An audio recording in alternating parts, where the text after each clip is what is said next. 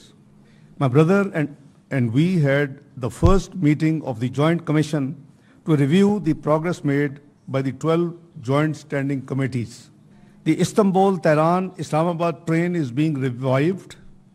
Our delegations are meeting in coming weeks to finalize the roadmap for its revival. Number 3, we have already allocated land for construction of Marif School in Muzaffarabad. A Marif Foundation delegation is visiting Muzaffarabad today and visiting the site for evaluation. Number 4, Turkish companies are being considered for undertaking Jinnah Medical Complex and Danish University mega project in Pakistan. Both my brother Hakan and myself will be traveling to Malaysia to attend the ASEAN Regional Forum meeting. نائب وزیر اعظم اسحاق ڈار کی ترکی کے وزیر خارجہ اور وزیر دفاع سے ملاقات۔ ترجمان دفتر خارجہ نے بتایا ملاقات میں تجارت، سرمایہ کاری، توانائی سمیت مختلف شعبوں میں تعاون کو وسعت دینے پر زور دیا۔ ترک وزیر خارجہ نے صدر اردوان کی جانب سے نیک خواہشات کا پیغام پہنچایا اور دونوں ممالک کے درمیان گہرے تاریخی، ثقافتی، مذہبی رشتوں پر روشنی ڈالی۔ دونوں ممالک نے high level strategic cooperation council اجلاس میں جوائنٹ کمیشن کے قیام پر اتفاق کیا تھا۔ اس کمیشن کی مشترکہ صدارت دونوں وزرائے خارجہ کرتے ہیں۔ کمیشن کا مقصد 12 مشترکہ قائمہ کمیٹیوں کی پیش رفت کا جائزہ لینا ہے۔ آج اس جوائنٹ کمیشن کا پہلا باضابطہ اجلاس ہوا۔ اجلاس کی صدارت ترک وزیر دفاع اور وزیر تجارت جام کمال کریں گے۔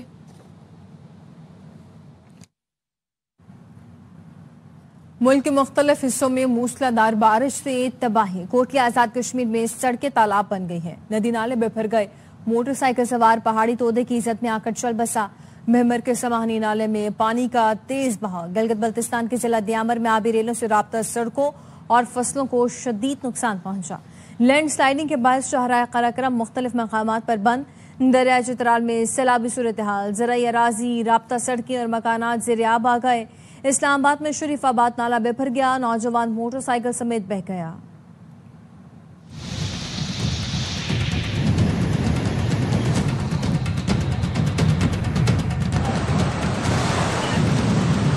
ملک میں مونسون کے بادلوں کی گرج، ندی نالوں میں طغیانی اور لینڈ سلائیڈنگ، نشیبی علاقے زیر آب آ گئے۔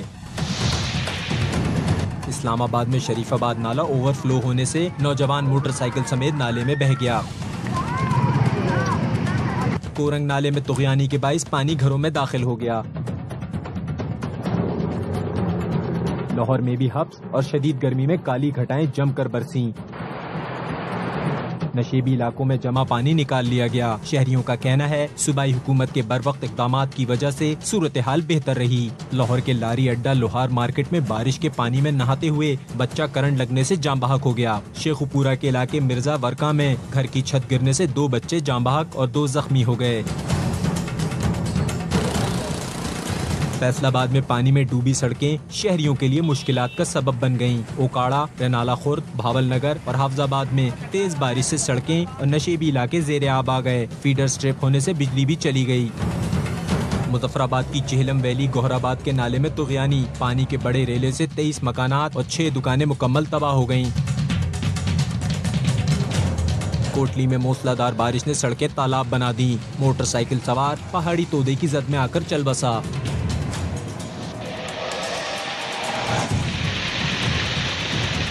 بھمبر کی سڑکوں اور گلیوں میں ندیاں بہنے لگیں، پانی گھروں میں بھی داخل ہو گیا۔ سمہانی نالہ میں پانی کے تیز بہاؤ میں موٹر سائیکل سوار بہہ گیا، موقع پر موجود افراد نے بچا لیا۔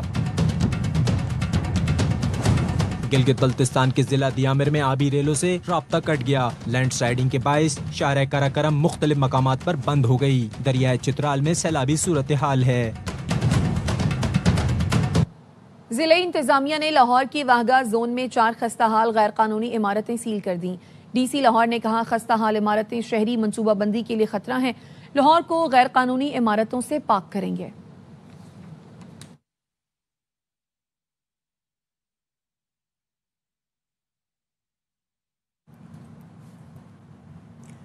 زندگی کی چھت چھن جائے تو صرف موسم نہیں وقت بھی بے رحم لگنے لگتا ہے۔ کراچی کے علاقے لیاری بغدادی میں عمارت کے گرنے سے جہاں انسانی جانیں گئیں وہیں کئی لوگوں کا روزگار اور اطراف کے رہائشیوں سے چھت بھی چھن گئی ہے۔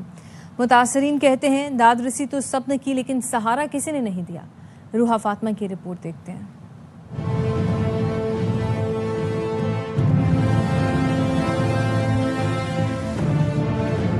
ایک لمحے نے کئی زندگیوں کو بدل کر رکھ دیا۔ نہ صرف چھت چھن گئی بلکہ روزگار کے مواقع بھی ختم ہو گئے۔ ہم روٹی روزی سے بھی چلے گئے، ابھی ہمیں اور کوئی اللہ کے سوا ہمارا کوئی سہارا نہیں ہے۔ میری شادی ہوئی، میں یہاں پر آئی تھی دلہن بن کر، تو تب سے یہیں پر رہ رہے ہیں۔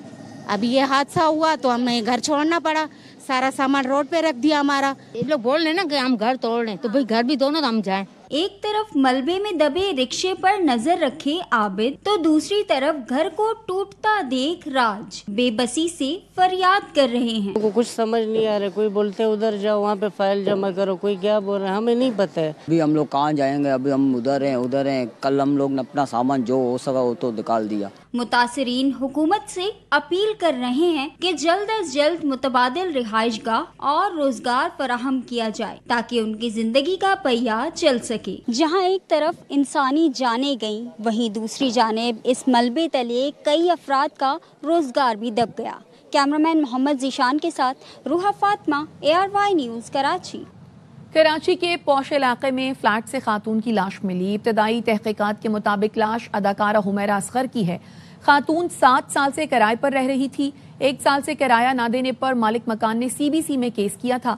بالف آیا تو لاش دیکھی۔ تفصیلات سلمان لودھی کی اس رپورٹ سے جانیے۔ کراچی کے علاقے ڈیفنس فیز 6 میں فلیٹ سے خاتون کی لاش ملی۔ ابتدائی رپورٹ کے مطابق لاش 1 ماہ پرانی تھی۔ شناخت DNA رپورٹ کے بعد ہی ممکن ہو سکے گی۔